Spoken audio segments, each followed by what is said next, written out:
Hello again, this is News Today. In our first story, General Secretary of the Health Services Workers Union, Abu Kuntolo, has told Joy News he expects government to increase the minimum wage to a double digits. His comments come after negotiations started on a new minimum wage for 2015. The tripartite committee, comprising representatives from Labour and government, will settle on a new wage which will inform the base pay used to determine the salaries of workers, especially those in the public sector. What are expectations of this negotiation with government? My first expectation is that I was not comfortable with the whole approach from government side on the negotiations that took place yesterday. That is my first comment I need to make. Why? Because for last year and previous years, you could understand that, particularly with last year, government came out with a position that things were very difficult and therefore they could not increase any salaries. As a result, a COLA was given. Absolutely. Now, this COLA, let me tell you, my dear sister, a lot more of us did not even enjoy from this COLA. And those who even took this COLA was just a peanut. So if for all this period we have the social and economic harsh on workers, and now we've gone in just to start a negotiation, and government is not making good faith in terms of that negotiation, then I have that comment. When you say government is not making good faith, you're telling us exactly what? What I mean is that if organized labor or the Public Services Joint Standing Negotiating Committee, having taken into consideration the issues that came up last year, as I narrated to you, and the mere fact that the social and economic hardships in this country has not yet been stabilized, we have made a proposal, and we expect government to meet us in a way that is fair enough, but not to start at a point which goes to undermine whatever we intend to do. Okay, Abu, just a bit of clarification. Yeah. Are you saying you don't think government will go up on the minimum wage? Government needs to go up. Government, do you see that happening with your first meeting with government? That is what I'm saying. I don't see it happening. Good. I don't see it happening. Good. Now, you also mentioned that you have proposed that government meets you halfway. Exactly what is your proposal to government? Exactly, my proposal is that I'm giving you an example because, as I said to your colleague, I was not even at the negotiating table, but I know the proposal. For example, if organized labor presents to government 50%, or let me even say 50%, maybe too much, but I'm just saying 50%. We expect government to meet us halfway of the 50%. That's what I mean. But that is not happening. And otherwise, we expect not single figures to be coming up, but we expect double-digit figures to come up. That's what I mean. Well, on the same program, I also spoke to Dr. John Gachi, who is with the University of Cape Coast Business School. He says it's too early for talks in the media about the minimum wage since the government is yet to take a stance on it. Expectations of this negotiation? Well, I do expect that the potential labor unrest for the year will be mitigated by the outcome that will come after the entire negotiation. I do expect that whatever figure or issue that will be agreed upon will be a reflection of the economy of Ghana as it stands, and it also be in the mutual interest of the parties involved in the negotiation. That is my expectation. I also quickly want to indicate that what we know about the negotiations is that I think for the first time there will be some disagreement. But I think it is too early for those involved in the negotiations to start coming out to the public and make dissenting comments. Sometimes negotiation may even start on a hostile manner, but it will end up amicably. So I will only appeal to those involved in the negotiation that we have suffered a lot of productivity losses in this country since 2013, when we continuously have labor agitation in the country. So we are appealing to them that we all know how negotiations are designed. We have not reached any point yet, so we, the public, feel that they should hold their guns and continue in the negotiation process and come out with something that will reflect the interest of the economy. Doc, let's look at the issue. Labour, on one hand, is expecting at least 10 cities or more, from what Abu has told us, because they want double figure now. Yeah. Government, on the other, is saddled with a lot, including one of its biggest issues, reducing the ballooning wage bill. At this point, what are you expecting the government to do? The government's position should be made very clear. Things that they are considering should not be hidden. There should be transparency in the negotiation process. And that labor should also not go to the table just by saying that they are expecting double GDP. They should also do their research and support it, why they think that double GDP will reflect the interest of their members. And that the discussion will go how until they get to a break. That is what I think the two parties should be doing. But they should be transparent to each other in the process. That is the most important thing. For our government, as it is, how feasible is it for it to do a double-digit minimum wage? The answer is simple. If the economy cannot support it, it cannot support it. But all these things must be in a manner that reflects cordiality, transparency, and willingness to disclose the real state of the economy when it comes to labor issues. I think that is the important thing. You may ask 50%, but if the economy cannot cater for 50%, that does not mean that should be provided. But the one who is going to say that I am not in position to provide 50% should do that in a manner that resonates very well with the other parties.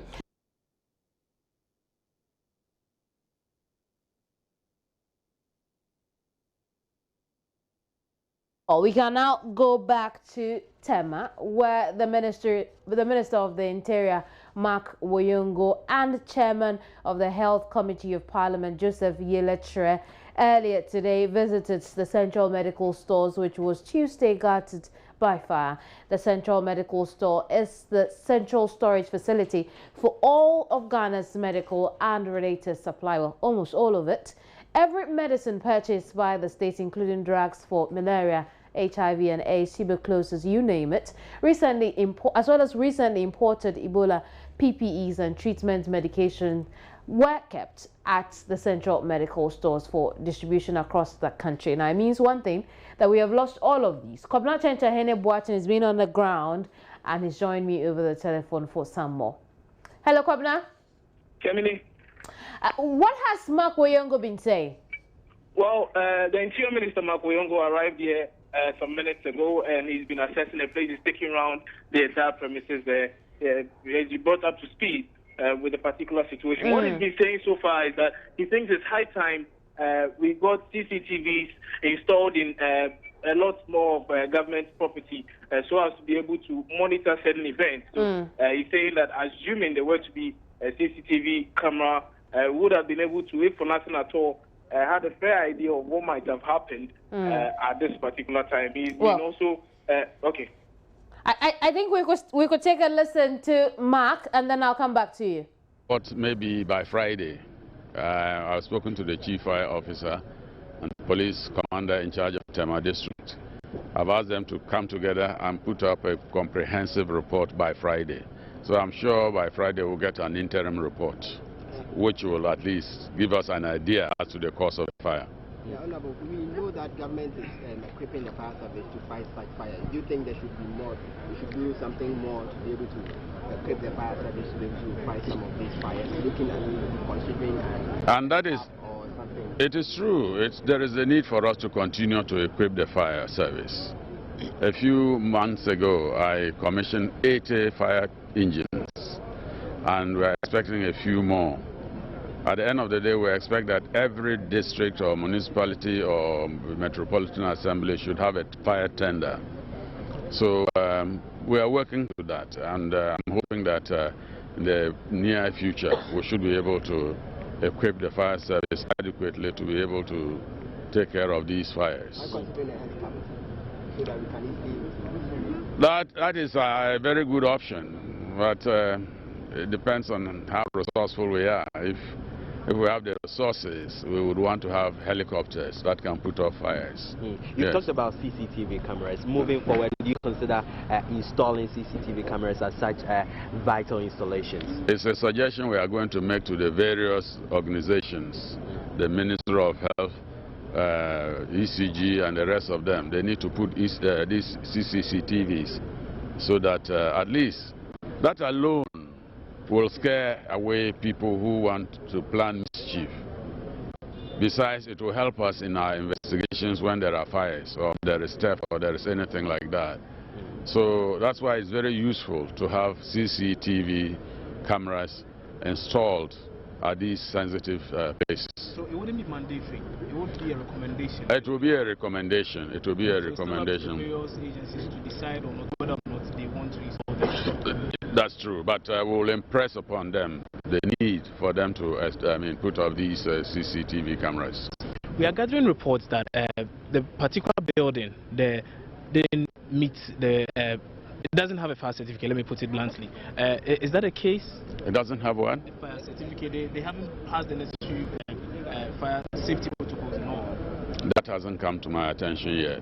What I've observed is that, they have lumped together very highly inflammable items with less inflammable items. And I think that in future, it may be advisable to separate highly flammable items from those which are less flammable.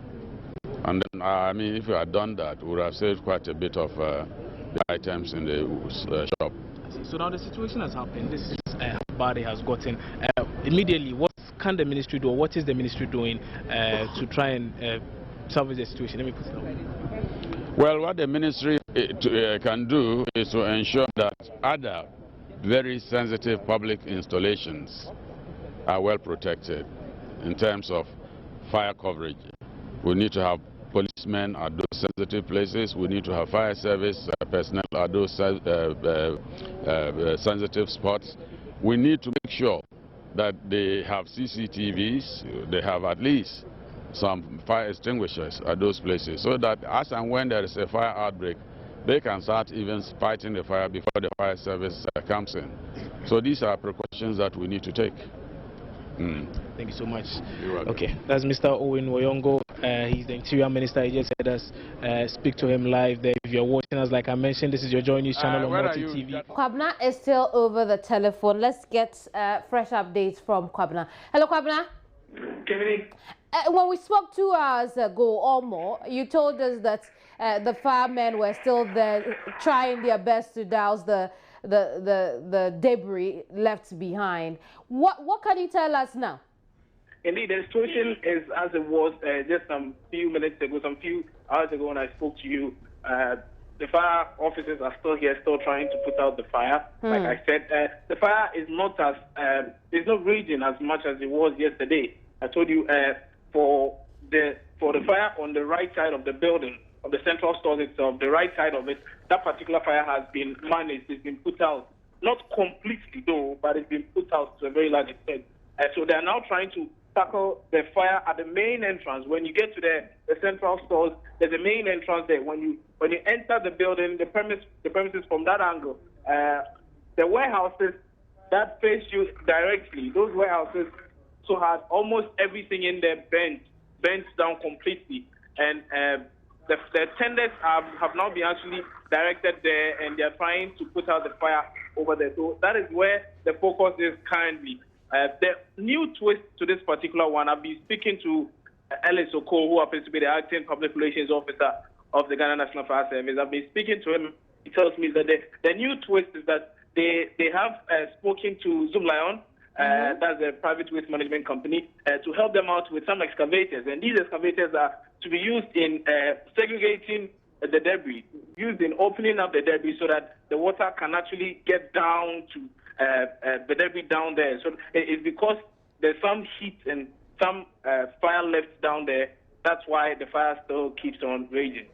Have these excavators arrived? As things stand now, they haven't. So we are still here, still waiting. We're told this some 2 hours ago or so, but we're still waiting for them. I haven't seen any. So I don't know. What does it really look like there now? We see people in nose masks and all that. The excavator just arrived. I need to put that on record. The excavator just arrived. I can see a big trailer just parking in front of the building with the excavator. It's just arrived on the premises. It's one excavator for that matter, orange in nature, and I'm sure they will be getting in pretty shortly to use that to actually segregate the debris. From the shots you've sent in already, we see that people are still within the environs of the fire scene. We also see some people who are wearing nose masks and the like. What does it feel like being there? The place, the atmosphere is, should I say poisoned? Yes, maybe I could use that word. It's poisoned with flames and with a lot of smoke. Smoke has engulfed the entire area. And if you are here, if you do not have a nose mask, I'm wondering the kind of things you might be inhaling. Even with those of us in nose masks, it's still difficult getting a normal everyday air to breathe. You know, the place is really somewhere. But you need to be in there to also find out what's happening. But one interesting thing is, yesterday there was a particular smell associated with the fire. There was some smell of some sort. I don't know where it came from, but we were told it was because of the chemicals or the drugs that were being burnt. Well, hello, Gemini? I see. Now, tell us also what those people who work and live around the area have been telling you. Well, they haven't said much other than the fact that they do not have hope that the fire will completely go out today. They think it might take another day or two to see the fire go out. Are they afraid? Well, I wouldn't say they are afraid. I would just say they are cautious.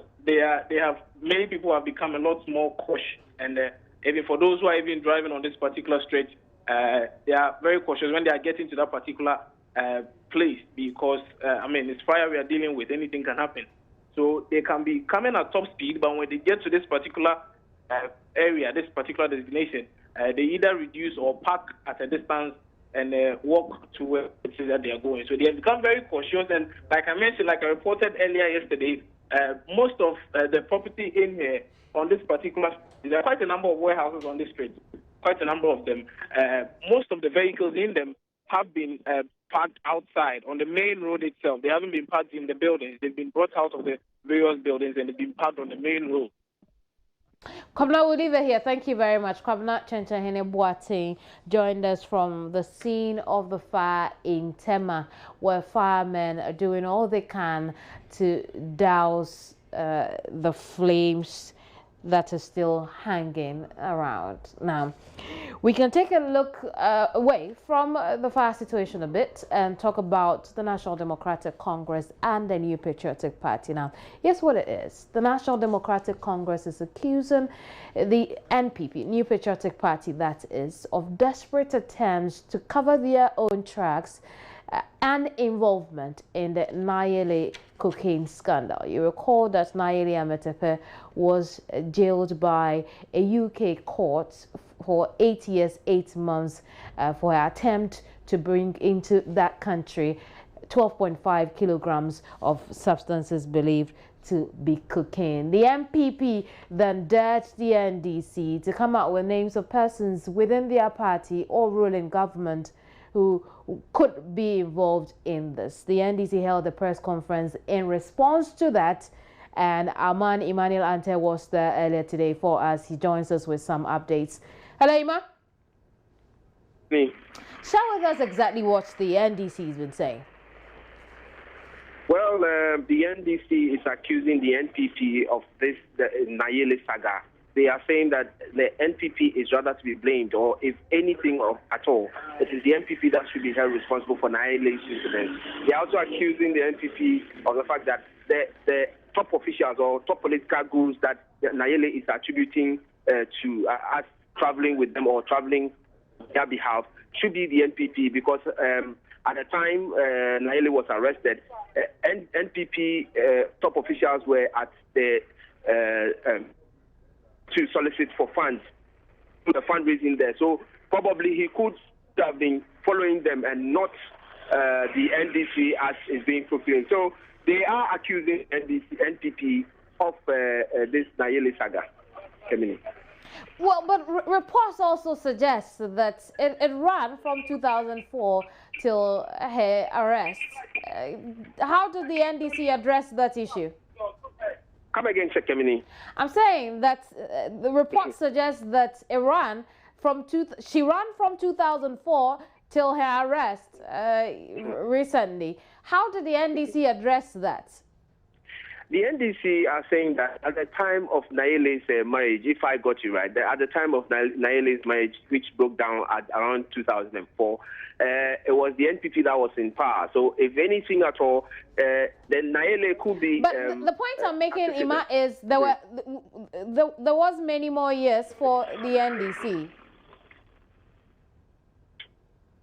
I'm not getting you, Kemini. If you can probably the NDC's point is that at the time she was doing her business, in her dealings, then there were more MPP persons in office. My point being that when you look at the trade time during the court proceedings we had of for this young woman who's now in jail, it meant that the NDC had been in office for many more years than the MPP had. How did they address that?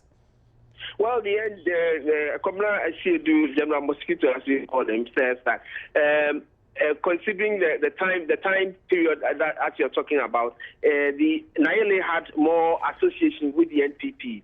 He is saying that NDC were all doing. And we even asked about Victor Smith's visit to Nayeli, which gave the indication that top government officials are part of or are to be blamed or are associated with Nayeli. But he is saying that there is nothing to really associate the NDC to Nayeli, because but how did they? How did member of government official or government delegation at Britain, if anything of a Ghanaian incident comes up, he needs to go there to find out what is happening before he can make a comment or two. So if he went there at the time the NPP were also at the same venue or the same country trying to do fundraising, does not mean that he was following or NDC was partly or government was partly to be blamed or had an influence in her being there.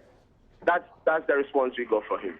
But well, how did the NDC also address the issue of some high commission cars at the airport supposedly coming in to pick up Nayeli when she arrived at Heathrow?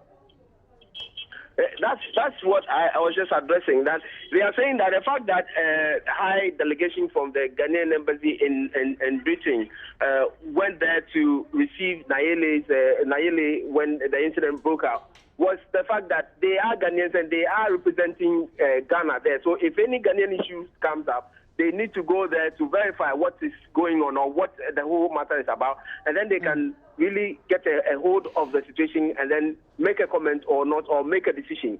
So their being there was just an official visit to the place just to find out what was really happening. That's the answer they gave us, Kemini. What proof were they willing to offer as far as the NPP's involvement is concerned?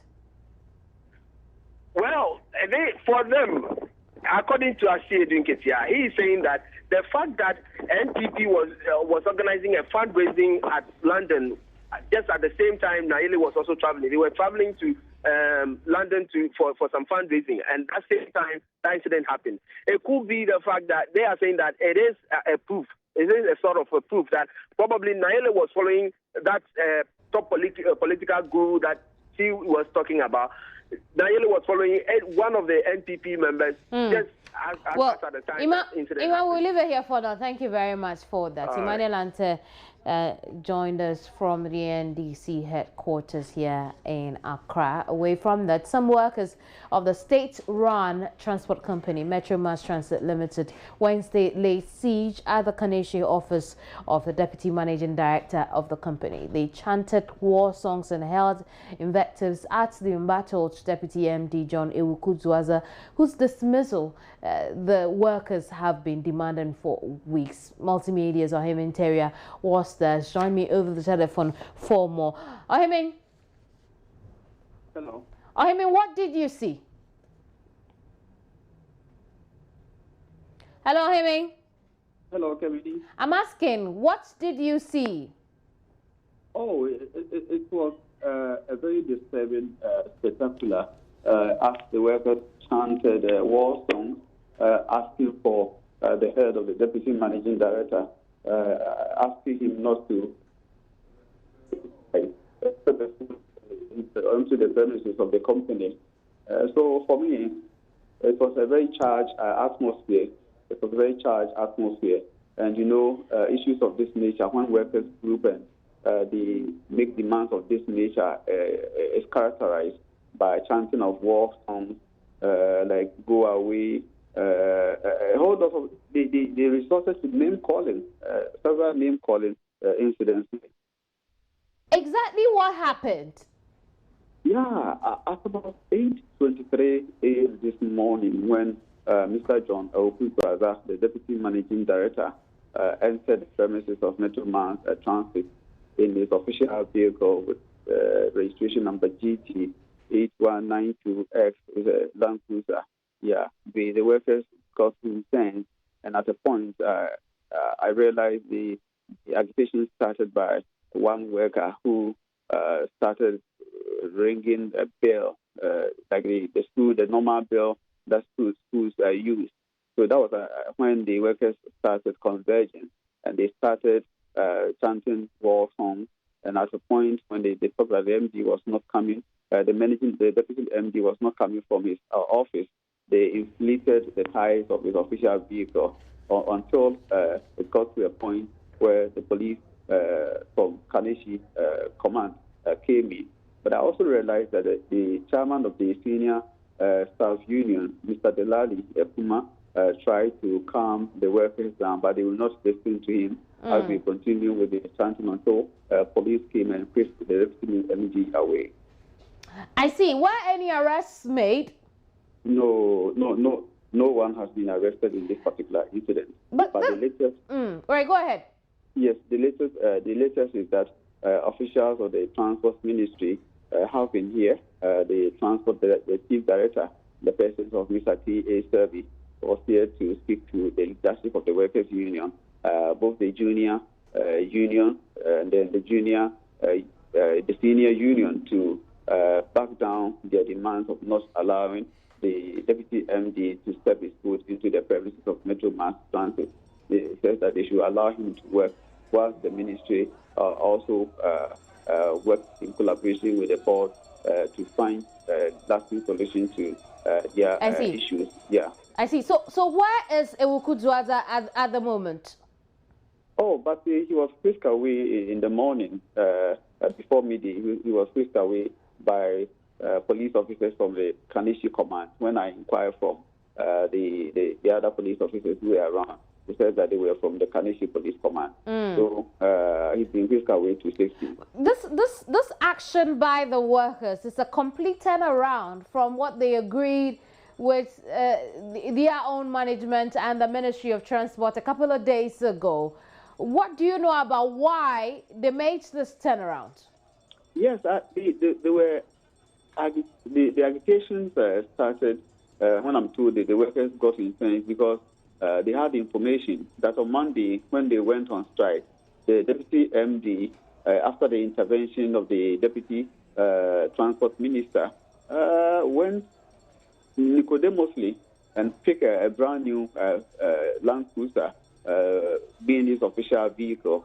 The information I picked from them was that the MD's official vehicle was involved in an accident from time ago, so they made an arrangement for a replacement. And normally, according to them, the policy should have been that after procurement unit has bought the vehicle, they hand over to management before management also hands it over to the MD. But this time around, the vehicle did not enter the premises of Metro Mass Transit, but only to be told that it has been given to the deputy MD. The workers have been asking questions who masterminded this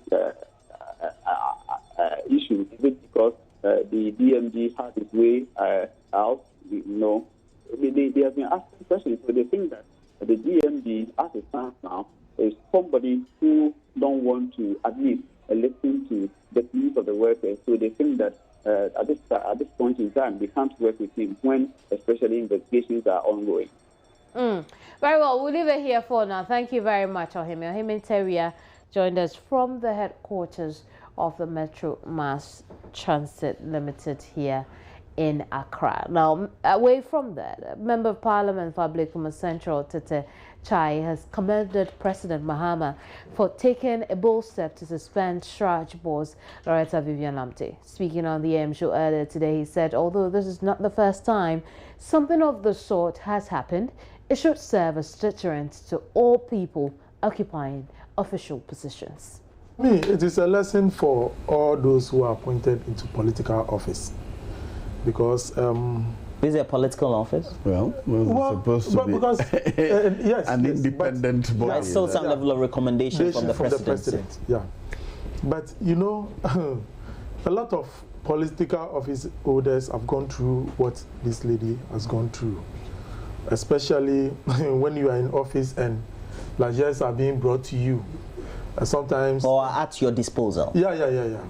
You'll be given certain facilities that if you are to read through the lines, you realize that you are not supposed to enjoy those benefits. So what do you do? But you know, sometimes if you are not on top of the job, you may accept those facilities, and that will lead you into what we see today.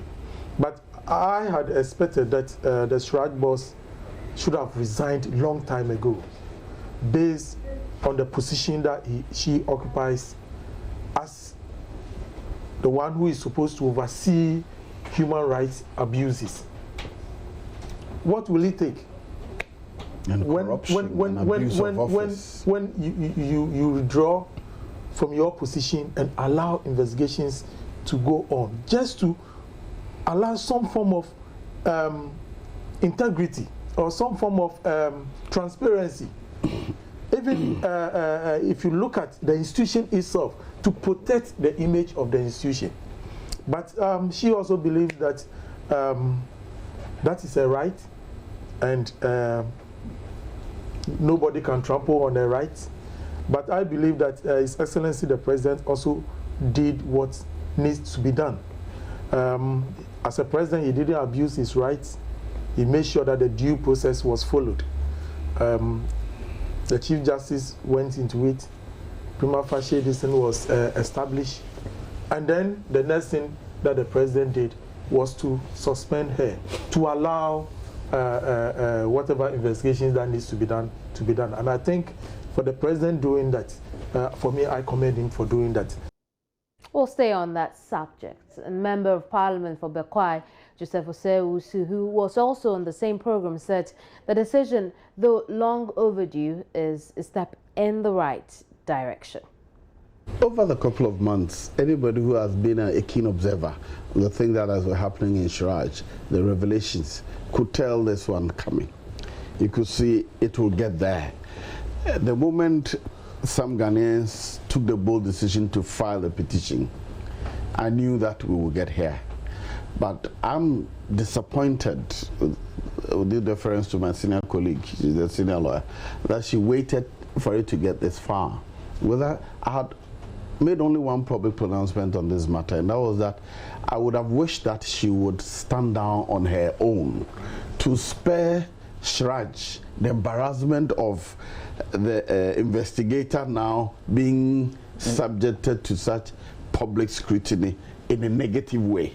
You know, unfortunately, she didn't think that she had to do that as her decision, and she has waited to go through this one. Well, maybe Shraj under the microscope would also help us. We have often been asked who polices the policeman.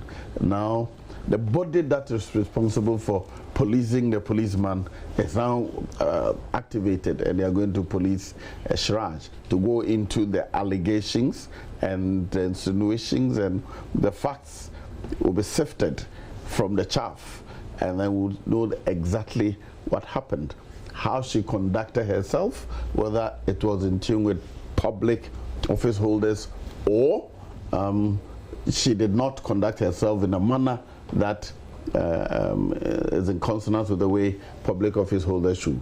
She was abusing her position in the eyes of the Ghanaian public. She was not behaving as a person cognizant of the financial position, the financial crisis, just wanting to live her luxurious life. We can now talk business. Let's look at how we can grow the economy. President Dramani Mahama has assured farmers government is working to restore national subsidies on fertilizer. According to him, government was servicing the debt on fertilizer importation, hence the removal of the subsidy. President Mahama said this in response to an appeal by the royal regent of Dagbon, Kampakuyana, Yakubu and Dani Abdullahi for the restoration of the National Fertilizer Subsidy Program at the Gbewa Palace in Yendi in the northern region to mark this year's Damba Festival. Last year, we were able to provide subsidies for fertilizers because of the huge debt that was owed to the fertilizer supplying companies. I'm happy to say that we have been paying down that debt, and we have almost finished paying the debt we owe to the fertilizer companies. And it is our intention to revive the fertilizer subsidies in the coming agricultural season. And so I'll ask farmers to bear with us, and that we're going to restructure the subsidized fertilizer program in such.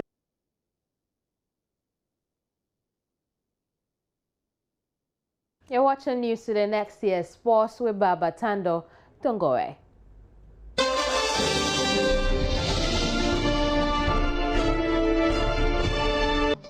Good afternoon, my name is Baba Tando. Let's talk sports now. And after what seems to be over 2 decades of an illustrious career, ex-Black Stars captain Stephen Appiah has called time on his footballing career. A report by my colleague Benedict Osudankwa. Stephen Appiah, the Ghana captain, with the opportunity to put his side back in front. First half stoppage time. Ghana are in control again. That goal by Stephen Appiah sent Ghana through to the second stage of the 2006 World Cup in Germany. After a career spanned 2 decades, the former Black Stars captain will no longer play active football for the rest of his life. In a statement from the former Juventus star, he wished this day never came because football was life, his life which made him whole. His career had several highlights, from the modest beginnings at Accra Heart of Oak to the glamour of the likes of Juventus and Fenerbahce. Appiah's commitment opened a great door of opportunity for him after he was selected to play in the 1995 Under-17 FIFA World Cup, which the Black Starlets won. Stephen Appiah brought respect to the Black Stars after he was named captain of the team and has since left the legacy of inspirational leadership. He redefined service to the senior national team. Stephen Appiah is undoubtedly one of the biggest individual football stories of his generation and remains a great example for generations to come.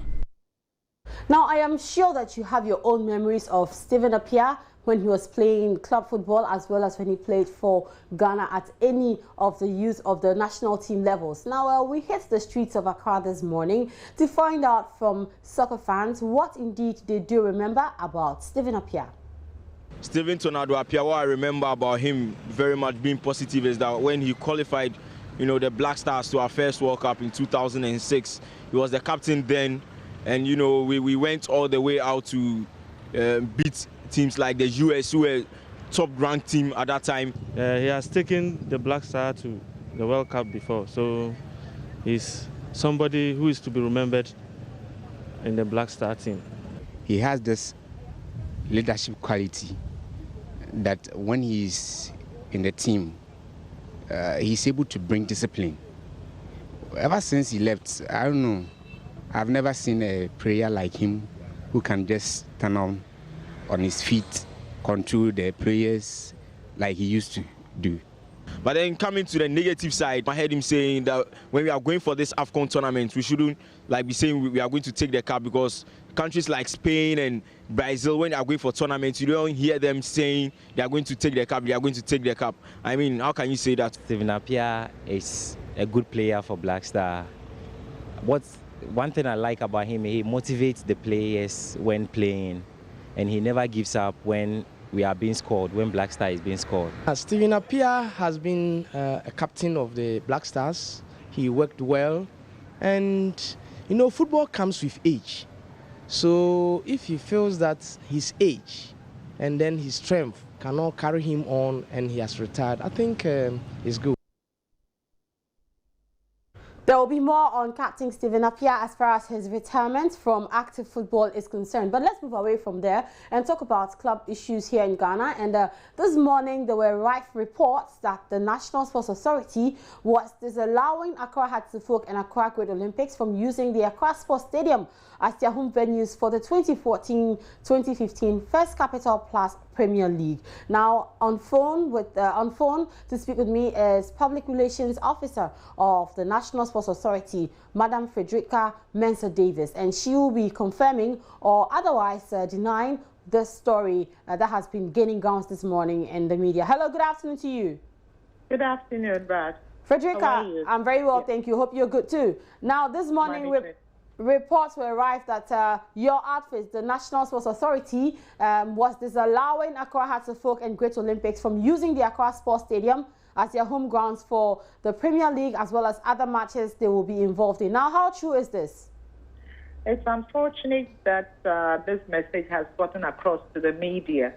But the issue is that, during the festive period, we had problems with the pitch because of the usage. And then the harsh weather conditions too has made it, brown. So we need to rejuvenate the pitch so that at least it becomes green for the usage of it. And what we've done is that we have decided that we shut it down temporarily to make sure that the handlers work on the pitch. And it's going to be in two phases. Apparently, Hearts of Oak are banned from home. So they will be playing in Pando, and they will not be playing in Accra. It's a greater, Olympics that will be playing in Accra on the 21st. By the 21st, they will be allowed to use the pitch, and then after that, it will be closed till the end of January, which after that, the pitch will be open for the rest of the league to continue.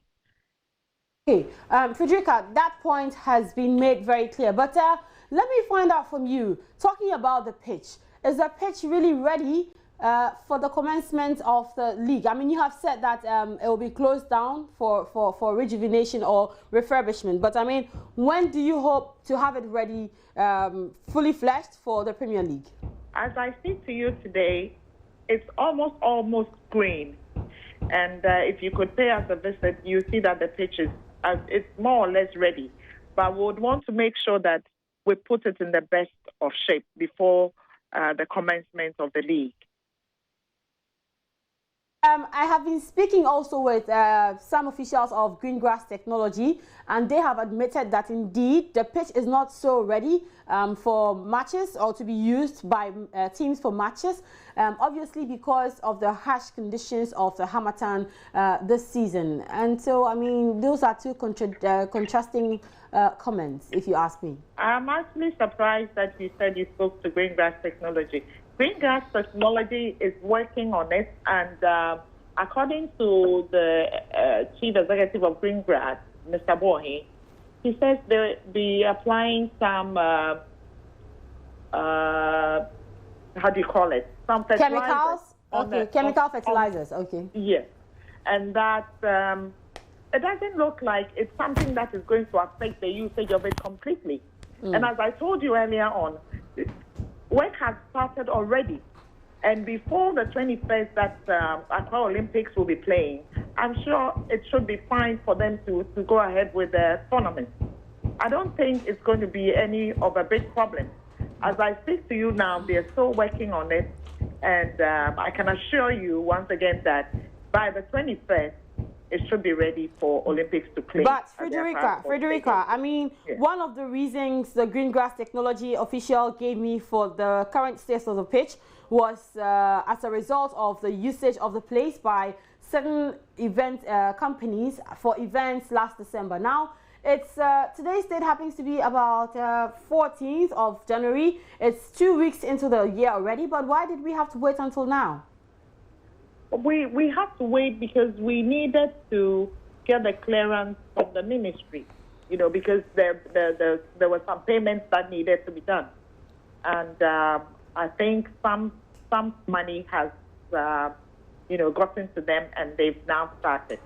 Actually, they started, I see, but I think as on Monday, but they I'm started sure working on the pitch. The league was supposed to have started earlier than now, and I'm sure the ministry also knew that the league could have started before now, and also that it has been postponed to 18th. And so, why did they take so much time for clearance? I'm surprised you're talking about it, because over and over again, the NSA has been drumming into the ears of the general public that we're having some financial challenges, and it's not been easy for us. You know, money was released to us at the end of December, and so it's not been easy. But I guess that once some little money has been given to the Greengrass Technology, they would also make sure that they put the pitch in place for the usage of their club. Frederica Mensah-Davies, thanks very much. There will be more questions to answer, but unfortunately we cannot do that now. We'll reach your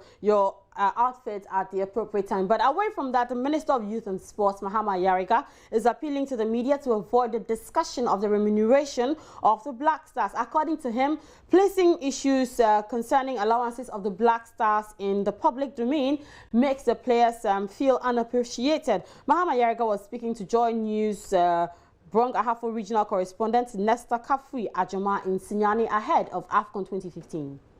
I have been trying very hard to move the Ghanaian public away from too much focus on the remuneration package of the national team. I figure out, being close to them, that it is a source of embarrassment to them. It distracts them. I mean, all of us standing here, let's be frank with ourselves. Who likes to have a salary discussed every morning on radio? And very often makes them feel like we don't appreciate what they are doing.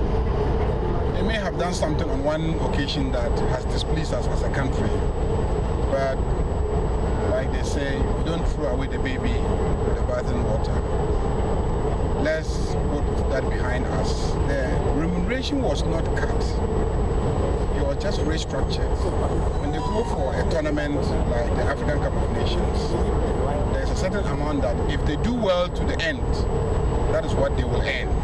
So what we did was we took the same amount and restructured it in a certain way to see if we could push them to actually get to the end. That was the arrangement that we made. We didn't cut their remuneration. What we really cut is the remuneration of some of the management team members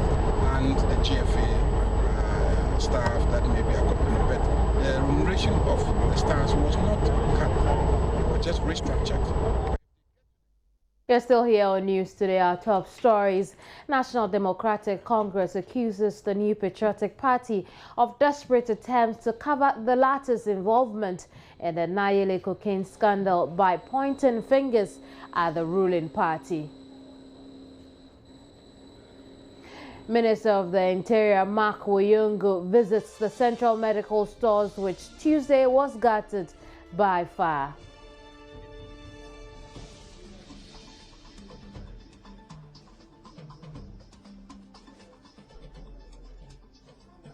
General Secretary of the Health Services Workers Union, Abu Kuntolo, says he expects government to increase the minimum wage to a double-digit figure. Find more news on myjoyonline.com. Thank you very much for your company here. My name is Kimini Nyamani Amana. Good afternoon.